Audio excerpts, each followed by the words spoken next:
హైదరాబాద్లో రోడ్లన్నీ నిండు కుండలా మారిపోయింది.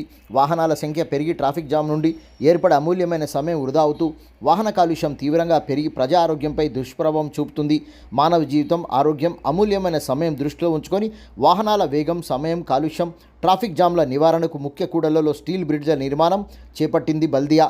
సైదాబాద్ నుంచి యాదగిరి థియేటర్ వరకు 523 కోట్ల రూపాయలతో strategic road development project GHMC నియంత్రిస్తుంది. ప్రపంచ స్థాయి డిజైన్ కన్సల్టెన్సీ ఇచ్చిన డిజైన్ ప్రకారంగా స్టీల్ బ్రిడ్జి ఫ్యాబ్రికేషన్ యార్డులో పనులు పూర్తి చేసి ఒక్కో భారీ స్థాయి బారుబావు గల 12 mm నుండి 32 mm మందం గల భారీ ఫ్యాబ్రికేటెడ్ స్టీల్ షీట్లను 350 టన్నుల నుంచి 400 టన్నుల బరువులు ఎత్తే సామర్థ్యం గల క్రేన్ల సహాయంతో 88 పిల్లర్లను నిర్మాణాలు ఏర్పాటు చేశారు. 10x10 వెడల్పుతో 4 మీటర్ల లోతు నుండి బేస్ పిల్లర్లను నిర్మించారు. 32 mm మందం గల ప్లేట్లను అమర్చి ఫిట్టింగ్ చేయడం, ఆ మీద కాంక్రీట్ రోడ్డు వేయడం జరుగుతుందని, ఇప్పటికే 40% బ్రిడ్జిలో పనులు పూర్తయినట్లు తెలుస్తున్నది.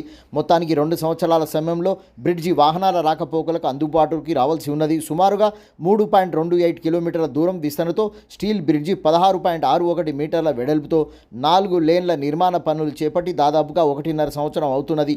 ఇంకా పనులు సాగుతున్నాయి. ప్రధానంగా రోడ్డు విస్తరణలో భాగంగా 149 ప్రాంతాల్లో స్టీల్ బ్రిడ్జి నిర్మాణానికి భూమి యజమానుల దగ్గర భూమి సేకరించడం, అంతేకాకుండా సున్నితమైన మతపరమైన కట్టడాల విషయంలో ఉన్నత స్థాయి అధికారులు సంబంధిత భూ యజమానులతో కమిటీలతో చర్చలు జరుపుతూ ముందుకు సాగుతున్నట్టు సమాచారం. చిన్న చితక అడ్డంకులను తొలగిస్తూ వాహన రద్దీని ఉండని సెలవు రోజుల్లో నిర్మాణ పనులు వేగంగా చేపడుతున్నట్లుగా పని సిబ్బంది ద్వారా తెలుస్తుంది.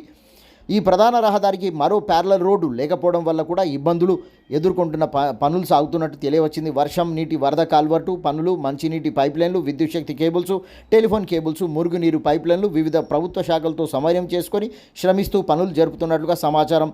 బడ్జెట్ సకాలంలో అందక కొన్ని రోజులు పను మందకొడిగా సాగడం, రోడ్డు వెడల్పులో భూ యజమానుల కేసులు, చిన్న పెద్ద రోడ్ల కూడళ్లు దాదాపుగా 8 నుంచి 10గా ఉన్నాయి. కొన్ని బ్రిడ్జి కింద నుంచి డైరెక్టుగా వాహనాలు సాఫీగా పోవడకు అనువుగా నిర్మాణ పనులు సాగుతున్నాయి.